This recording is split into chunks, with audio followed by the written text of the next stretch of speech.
दुनिया भर में कोरोना वायरस से जारी जंग में रूस की कामयाबी के बाद उम्मीदें बढ़ी हैं। रूस की कोरोना वैक्सीन की मांग भी तेज हो गई है।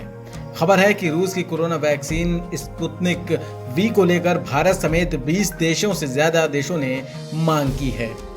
रूसी डायरेक्ट इन्वेस्टमेंट फंड के प्रमुख किरिल दमित्रिव का कहना है कि 20 देशों ने वैक्सीन की करोड़ों डोज की मांग की है। किरिल के मुताबिक मांग करने वालों में लैटिन अमेरिकी, मध्य पूर्व और कुछ एशियाई देश शामिल हैं। कुछ देशों के साथ डील हो भी गई है। खबरों की माने तो रूसी वैक्सीन की 5 देशों में करीब 50 करोड़ डोज बनेगी। किरिल ने कहा है कि रूस अब विदेशी सहयोगियों की मदद से 5 देशों में हर साल वैक्सीन की 50 करोड़ डोज तैयार करेगा। उन्होंने सभी देशों से अपील की कि वे उच्च गुणवत्ता वाली और सुरक्षित वैक्सीन अपने लोगों को लगाकर उनका जीवन बचाने में आगे बढ़ें। उन्होंने बताया कि इस वैक्सीन का असर 2 साल तक रहेगा। रूस के स्वास्थ्य मंत्री मिखाइल मुरास्को ने भी यही दावा किया था कि जो टीका लगाया जाएगा उसका असर करीब 2 साल तक रहेगा।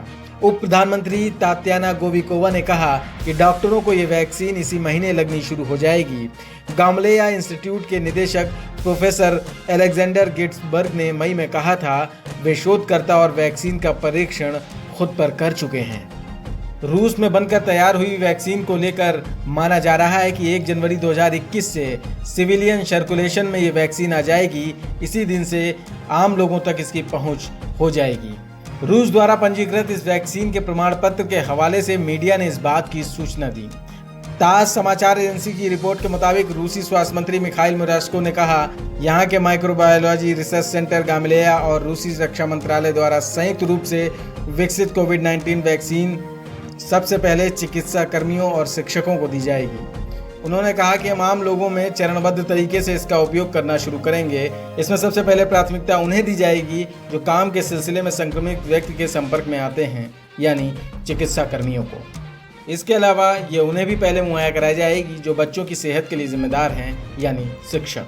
रूसी स्वास्थ्य मंत्री ने कहा है कि वैक्सीन के उत्पादन के लिए गामेलिया रिसर्च सेंटर इंस्टीट्यूट और फार्मास्यूटिकल कंपनी बिनोफार्म जेएससी इन्हीं 2 जगहों का उपयोग किया जाएगा। वहीं रूसी प्रत्यक्ष निवेश कोष के प्रमुख किरिल दिमित्रिव ने कहा कि देश को वैक्सीन की खुराक के लिए 100 करोड़ डोज की मांग की गई है। उन्होंने कहा कि हमने गामेलिया रिसर्च इंस्टीट्यूट द्वारा बनाए गए रूसी वैक्सीन के प्रति दुनिया की गहरी रुचि देखी है। माना जा रहा है कि रूस की योजना अपनी उत्पादन क्षमता को और बढ़ाने की है।